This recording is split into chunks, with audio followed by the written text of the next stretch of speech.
नमस्कार, स्वागत है आपका हॉराइजन इन दावेदार में। दावेदार एक ऐसा शो है जिसमें हम आपको मिलवाते हैं नए चेहरों से, नए लोगों से जो अपनी किस्मत इस बार नगर निगम चुनाव में आजमा रहे हैं। आज हमारे साथ मौजूद हैं मुश्ताक अली चीता। मुश्ताक अली चीता वार्ड 78 के निवासी हैं और काफ़ी समय से कई बार जो इनसे पहले भी जो पार्षद लोग रहे हैं उन सब की टीम में मौजूद रहे हैं और खूब काम किया है अपने क्षेत्र में। तो बहुत बहुत स्वागत है मुश्ताक जी आपका। सर बहुत बहुत धन्यवाद सर आपका हॉराइजन चैनल में। और मैं पिछले वार्ड नंबर 55 था मुबारक अली चीता के टाइम से मैं इस कांग्रेस पार्टी से जुड़ा हुआ हूँ। मेरा नाम मुश्ताक अली चीता है, वार्ड नंबर 78 से मैं दावेदारी पेश कर रहा हूँ। और उस टाइम में जब वार्ड नंबर 55 के बाद वार्ड नंबर जब 59 हुआ 69, उसमें मैंने मेरी दावेदारी पेश करी थी। उस टाइम में मुझे टिकट नहीं मिल पाया और उसमें जब बीजेपी विजयी हुई और अब मैं वार्ड 78 से मेरी दावेदारी पेश कर रहा हूँ सर। आप मुझे ये बताएं, आप व्यवसाय से मतलब क्या करते हैं? सर मेरी वार्ड के अंदर 78 वार्ड में मेरी एम इलेक्ट्रिकल माई इलेक्ट्रिकल नाम से शॉप है और मेरा ऑफिस भी वहीं है सर। हाँ, किस चीज़ का ऑफिस है? यही ऑफिस सर अपने वार्ड में जैसे गरीब मजदूर वर्ग के जो भी समस्याएं होती हैं उनकी सबकी समस्याओं को मैं वहीं बैठ के सॉल्व करता हूँ सर। किसी भी प्रकार अभी भी बिना पद के आज भी मेरे वार्ड वासियों की ग्राम वासियों की जो भी परेशानियां होती है मैं अभी भी उनकी वहीं बैठ के परेशानियां सॉल्व करता हूँ। तो वो इलेक्ट्रिशियन वाली शॉप और वो सब एक साथ कैसे मैनेज करते हो? और भी सहयोगी हैं साथ? हाँ, मेरा छोटा ब्रदर है सर, उसका बहुत सहयोग है। वो भी इलेक्ट्रिक का ही काम करता है, वो संभालता है और फिर मैं मेरे पूरे जो वार्ड के काम है वो मैं संभालता हूँ सर।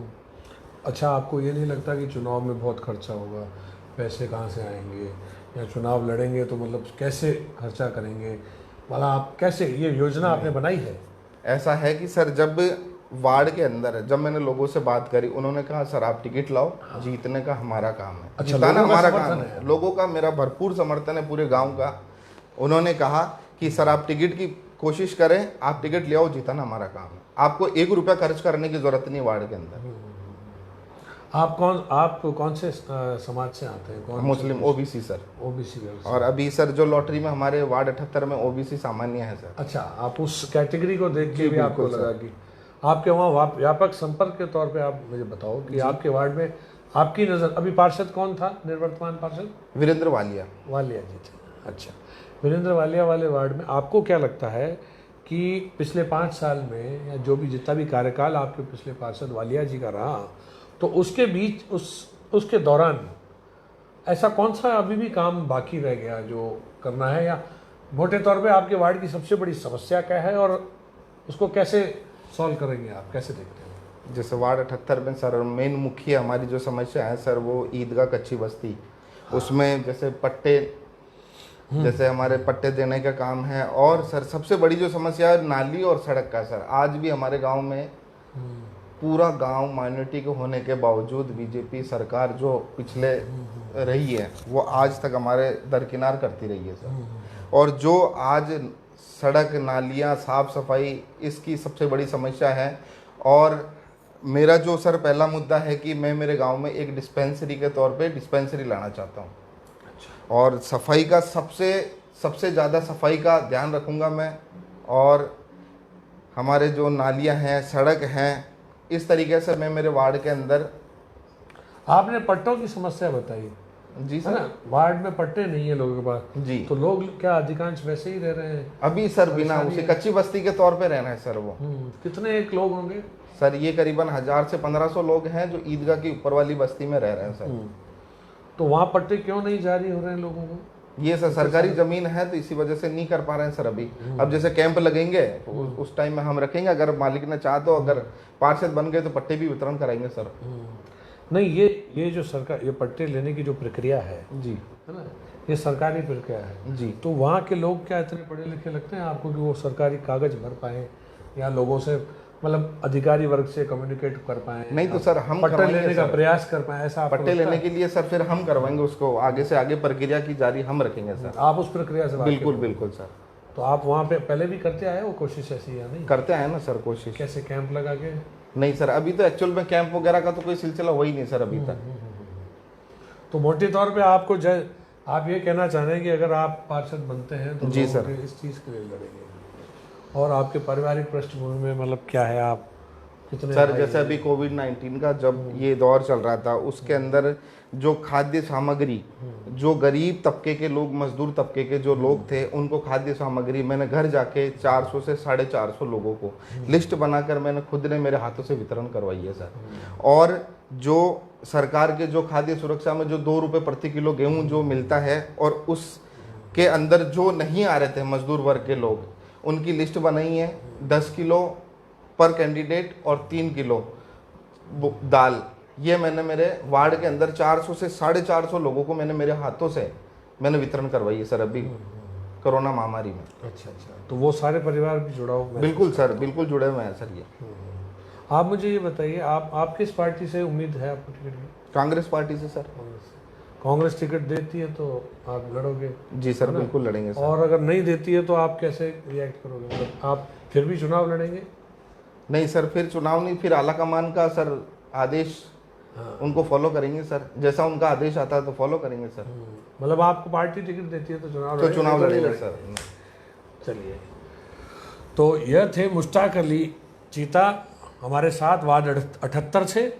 देखिए कितने कमिटेड हैं और कितनी सुलझी हुई सी बात कही है उन्होंने कि साहब पार्टी अगर टिकट देती है तो ईदगाह और इस कॉलोनी के लोगों के पट्टे दिलाने का प्रयास करेंगे और सैनिटाइजेशन और नालियों और सड़कों पर काम करेंगे। और सर एक मुद्दा सर ये हमारा है कि जैसे ग्राम चौरसिया आवास की एक पंचशील जो आवास योजना है सर, जो एडीए की थी, उसके अंदर सारी जमीन चली गई है।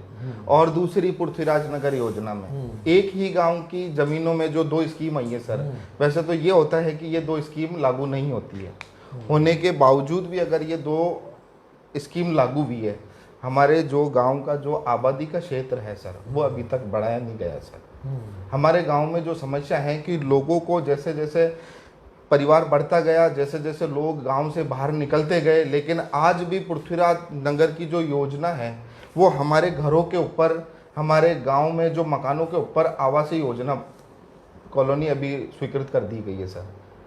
तो उस पृथ्वीराज नगर योजना में तो मुश्ताक जी कुछ काम भी नहीं हो रहा है, अंदर सरकार ना डेवलपमेंट कर रही है। मतलब आप वो अगर उस तरफ गांव की तरफ वो योजना बढ़ती है जी, तो कहीं ना कहीं गांव का ही विकास होता है, इसमें समस्या है? नहीं सर, जो आबादी सर, जो एक्चुअल में जो मकान जब डेवलपमेंट हो चुके हैं सर, उन्हीं के ऊपर कॉलोनी उन्होंने कर दी है सर आवास।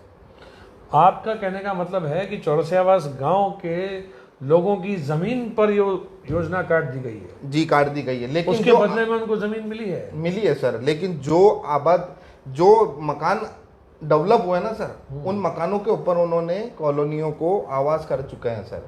तो मैं चाहता हूं कि हमारे जो कॉलोनी का जो आबादी क्षेत्र है चौरसिया आवास का, वो भी बढ़ाया जाए। इस पर मेन हमारे गांव का मुद्दा ये है कि जो कॉलोनी का जो चौरसिया आवास गांव का जो आबादी क्षेत्र है वो काफी कुछ बीघे के अंदर है। तो मैं चाहता हूं कि जब मैं पार्षद बन जाऊं तो मेरा पहला मोटिव ये रहेगा कि हमारी गांव की आबादी का क्षेत्र बढ़ाया जाए।